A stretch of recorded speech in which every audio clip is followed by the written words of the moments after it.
Assalamualaikum warahmatullahi wabarakatuh. Waalaikumsalam warahmatullahi Waalaikumsalam wabarakatuh. warahmatullahi wabarakatuh. Selamat pagi, teman-teman sekalian. Pagi, Kak. Oke, jadi sebelumnya saya perkenalan diri dulu supaya kita bisa saling kenal. Oke, perkenalkan nama saya Ruth Naomi Esther Sitompul. Kalian bisa panggil saya Ruth atau bisa panggil Naomi juga boleh. Oke, saya dari kelas TIB angkatan 2023. Oke, saya di sini sebagai asisten praktikum pemrograman dasar dengan bahasa C++. Nah, sebelumnya sudah ada tidak yang tahu C atau yang pernah dengar C++? Nah, Kak, Oke, pernah ya. Oke, jadi pada praktikum kali ini itu kita akan membahas konsep dasar dalam pemrograman C++, khususnya struktur program, input-output, dan juga penggunaan variabel dan tipe data.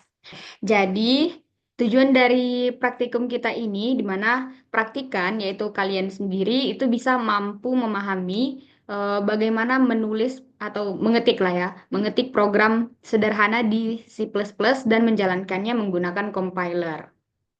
Nah, alat dan bahannya kita butuhkan adalah modul, terus laptop, dan juga code editor. Nah, untuk code editor ini kita pakai code blocks, tapi untuk saat ini saya kasih contohnya pakai compiler online saja. Nah, kita lanjut bahasa pemrograman. Nah, bahasa pemrograman komputer itu terdiri atas dua bagian. Nah, yaitu ada pemrograman tingkat tinggi dan juga tingkat rendah. Nah, dia kalau semakin tinggi tingkat suatu bahasa pemrograman komputer, maka bahasa pemrograman komputer itu akan makin mudah dipelajari. Tapi kalau dia makin rendah tingkat suatu bahasa pemrograman komputer, maka dia makin tinggi kecepatan eksekusinya. Nah, kalau menurut kalian, pemrograman C++ itu dia tingkat tinggi atau tingkat rendah?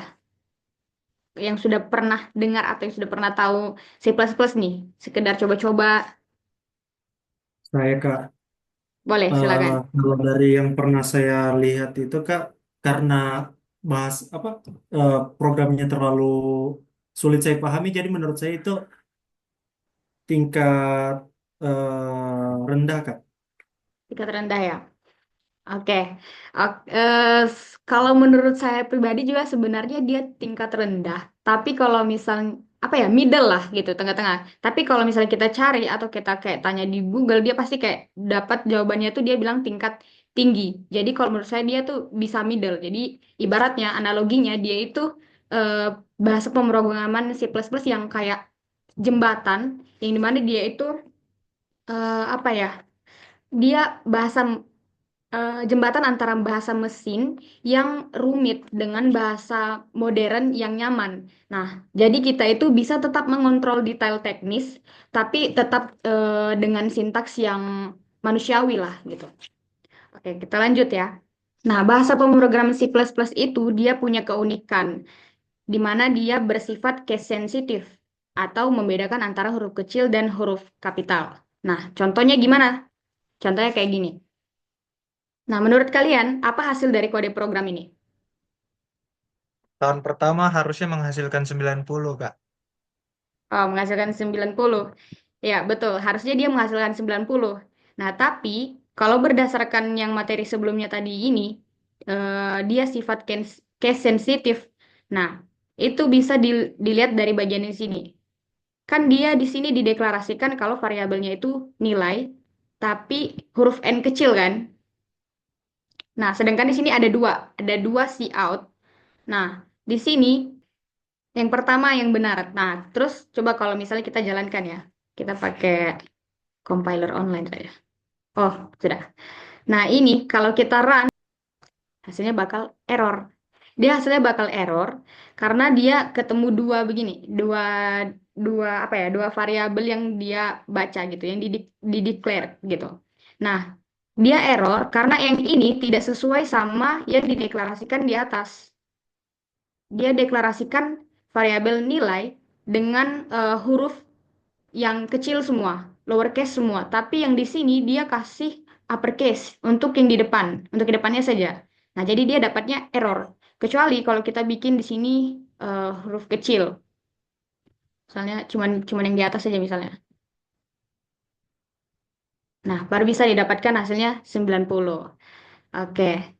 Sejauh ini udah paham? Paham Kak. Oke. Kita lanjut. Nah, kemudian di sini. Oke. Jadi struktur dasar dari program bahasa C++ itu adalah sebagai preprocessor directive. Maksudnya preprocessor directive itu gimana? Dia itu perintah dalam bahasa C++ yang membuat dan mengkompilasi file perantara dengan program utamanya. Nah, terus yang kedua itu ada deklarasi global. Deklarasi global itu dia adalah bagian dari program C++ sebagai tempat pendeklarasian konstanta, variabel, fungsi, dan juga header fungsi yang bisa punya sifat global. Ketiga, itu ada fungsi utama. Nah, di fungsi utama itu dia yang akan dieksekusi pertama kali oleh compiler C++. Nah, jadi definisi fungsi itu merupakan tempat pendefinisian header fungsi yang telah dideklarasikan di bagian awal deklarasi global tadi. Oke, kita lanjut di demonstrasi praktikum. Nah, ini kode program sederhananya di C++ yang bisa kita lihat untuk pertama kali. Itu ada include IOStream using namespace std integer main. Nah, ini integer main ini tuh dia fungsi utamanya. Fungsi utama yang bakal dibaca pertama kali sama programnya. Nah, terus ini isinya. Ada cout, hello world, terus return 0. Nah, ini bakal menghasilkan output hello world. Seperti yang tadi sudah kita contohin untuk yang case sensitif, itu sama saja. Cuman beda isinya ya. Coba ya. Oke, terang. Nah, hasilnya itu dia bakal menampilkan hello world karena kita pakai cout. Cout ini dia itu untuk menampilkan hasil ke layar. Kita lanjut ke berikutnya. Nah, di sini ada include IOStream, terus using namespace std. Nah, di sini ada yang mengerti enggak? Apa sebenarnya include IOStream ini? Include IOStream itu dia digunakan untuk programnya supaya bisa menerima input Kak dengan bisa melakukan output. Oke, yang dijelasin teman tadi udah betul. Jadi dia itu include IOStream itu untuk input output. Nah, sebenarnya include IOStream, IOStream-nya itu dia itu singkatan dari input output stream. Makanya dia dibilang IO stream. Nah, dia itu di dalam file IOStream ada deklarasi objek yang penting. Nah, kayak std cout. Nah, std out itu untuk output yang menampilkan ke layar. Nah, terus ada std in. Nah, dia itu untuk input yang dimana dia mengambil data dari si user. Terus ada juga namanya stdr. Nah, stdr itu maksudnya dia untuk error message. Terus ada juga std log. Itu untuk logging. Nah, tapi di sini kita masih menggunakan out dengan in dulu untuk struktur dasarnya. Nah, itu kan tadi untuk IOStream. Kalau include ini apa? Nah, inilah tadi yang directive dari prosesor C++. Nah, itu tadi di slide-slide pertama ya. Nih, preprocessor directives. Itu include-nya, yang ini. Nah, dia itu sebelum dikompilasi, dia akan baris ini yang akan memasukkan atau include isi dari file header bernama iostream tadi.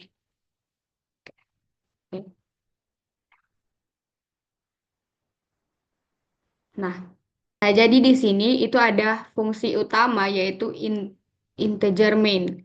Nah, di dalamnya itu ada variabel nama dan variabel nim dengan tipe data itu string. Kenapa tipe data string untuk nama? Karena kita mau dapatkan input nanti dari pengguna itu berupa teks. Nah, sedangkan untuk yang nim ini dia pakai tipe data integer karena kita mau memperoleh input dari pengguna itu berupa bilangan, yaitu NIM itu sendiri. Nah, terus di sini ada cout. Nah, cout ini yang akan ditampilkan ke layar pertama kali. dia akan menampilkan masukan nama, terus di sini ada in untuk meminta pengguna memasukkan value, memasukkan inputan, yaitu berupa namanya sendiri. Terus juga name, masukkan name dan juga in name. Nah, di sini nanti akan masuk akan tampil halo, terus di sini nama. Nama ini nanti akan dia peroleh dari sini. Terus begitu juga dengan yang name, dia masuk dia dapat dari sini. Oke, terus dia return 0. Baru jangan lupa untuk tutup kurung kurawal yang di bagian paling bawah. Jadi langsung kita coba saja. Nah, di sini kan langsung dia dapat yang ini duluan. Masukkan nama. Terus ada yang bisa bantu saya untuk jawab kenapa dia tidak baca yang nol ini, guys. Mungkin tak baca sebagai spasi atau sebagai enter biasanya kalau nol. Kalau tidak dia bakal terbaca sebagai false. Karena si ini itu sendiri dia menginput data data konkret dari integer, sedangkan nol itu terkadang tidak termasuk dalam integer. Oke, bagus sekali jawabannya Ari. Terima kasih. Nah, itu tadi implementasi dari eh, program kode program yang ini ya, teman-teman. Kira nih, ada tidak yang ingin kalian tanyakan? Saya Kak ingin bertanya. Apa tuh? Boleh silakan, Dava. Eh, Tadi kan di programnya itu ada bagian yang belum saya pahami Kak. Ada tentang return return nol itu untuk apa Kak? Karena dari tadi tidak ada dijelaskan kalau saya Oh, perhatikan. oke, bagus. Oke, jadi return 0 itu dia itu sebenarnya kayak apa ya? Dia kayak gini, kayak maksudnya itu dia kayak programnya ini berjalan sukses tanpa error. Nah, tadi kan ini ada main, integer main. Nah, integer main itu kan punya tipe data integer kan. Artinya dia itu harus mengembalikan integer gitu atau return nilai integer saat udah selesai. Nah, kenapa harus return 0? Kenapa dia harus return 0 di sini? Nah, itu pertama, eh, karena dia ini sebenarnya kode standar untuk C++ itu sendiri, atau untuk yang tadi saya bilang, program berjalan dengan sukses tanpa error. Nah, yang kedua, kalau misalnya nih, kita bikin dia return 1 atau return min 1. Nah, itu berarti tandanya ada error atau ada kondisi lain yang dia itu terjadi saat programnya ini dijalankan. Nah, misalnya analoginya, kita itu punya laporan, kita punya laporan atau makalah lah begitu, yang mau kita kirim ke dosen. Nah, eh, kalau laporannya ini dia lengkap atau laporannya ini tersusun bagus, rapi gitu. Nah, kita kasih tanda dia itu nol, nol masalah. Nah, tapi kalau misalnya ada sesuatu yang kurang atau ada sesuatu yang masih belum pas, nah kamu bisa kasih dia itu kodenya itu kode satu atau misalnya min satu gitu untuk kasih tahu ada error. Jadi return 0 itu dia itu kayak laporan yang oke, semuanya udah selesai dengan baik gitu. Nah, kalau ditanya apakah return 0 ini wajib? Jadi sebenarnya kalau return 0 ini tidak ditulis, dia itu programnya bakal tetap tetap di apa ya, tetap dijalankan gitu, tetap dianggap sukses gitu. Nah, karena compilernya ini sebenarnya dia sudah otomatis mengasumsikan return 0. Tapi karena kita ini secara akademik lah ya, secara akademik atau di dalam praktikumnya kita, ya kita harus tetap bikinlah return 0 supaya eh, maksud dari programnya ini tuh jelas gitu. Maksud dari programnya ini jelas dan juga lebih eksplisit lah begitu. Kalau udah paham, Dava? Oke, sudah Kak, makasih. Oke. Kalau kayak gitu mungkin saya yang bertanya boleh? Boleh Kak? Oke. Nah, sampai di sini tadi penjelasan semua materinya ini tadi eh, ada yang bisa jawab. Jadi si in itu tuh fungsinya buat apa? Si in itu buat apa? Inputan dari user Kak. Betul. Jadi si in itu dia itu untuk meminta inputan dari si user. Nah, kalau menurut kalian ya, apa peran dari fungsi main tadi itu di dalam program C++ tadi? Nah, terus kenapa dia setiap programnya itu harus punya main itu fungsi tadi. Kalau dari pemahamanku Kak, fungsi integer main itu sebagai fungsi utama saat dijalankan program. Program itu mencari setelah menelusuri preprosesor direktif, itu akan mencari integer main untuk dilaksanakan dieksekusi. Jika sebuah program tidak memiliki integer main, maka program itu termasuk program error atau sama sekali tidak jalan. Maka dari itu integer main itu sangat penting Kak. Oke, jawaban yang bagus sekali, Ari. Oke, jadi eh, apa yang buat kalian itu berpikir kalau misalnya program itu tuh tidak bisa berjalan tanpa fungsi main? Integer main itu Kak, menurutku kayak lebih tepatnya program utama dari C++ itu sendiri. Jadi kalau program utamanya saja tidak ada, apa yang ingin dijalankan oleh eh, komputernya begitu, apa yang ingin dijalankan dari compilernya, itu sama sekali tidak ada. Oke, terima kasih jawabannya, Ari.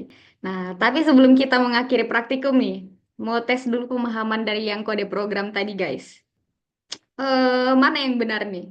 Eh, Terus cetak C, data, C data kecil di dicetak nih, besar guys. yang atas, Yang atas, Kak, yang Yang atas. atas. kapital dan ini lower case dan upper case-nya sama, Kak. Oh, oke, betul guys. Jadi dia itu sesuai ya dengan apa yang sudah dideklarasikan di atas. Nah, tapi kalau misalnya dia kasih kayak gini, itu pasti programnya ini error sebenarnya guys. Karena dia tidak sama dengan apa yang sudah dideklarasikan di awal. Nah, oke teman-teman. Jadi dari yang sudah kita pelajari tadi ya, itu di mana program C++ itu dimulai dari fungsi main. Dia itu sebagai titik awal untuk bisa programnya ini dieksekusi. Nah, kita juga udah belajar nih, include IOStream. Itu untuk apa? Dia untuk mengaktifkan fitur input dan outputnya, seperti cout dan cin yang sudah kita praktekkan tadi. Terus cout-nya itu untuk sebagai apa ya? Untuk output, mencetak output ke layar. Nah, sedangkan si ini itu dia untuk menerima data dari si pengguna.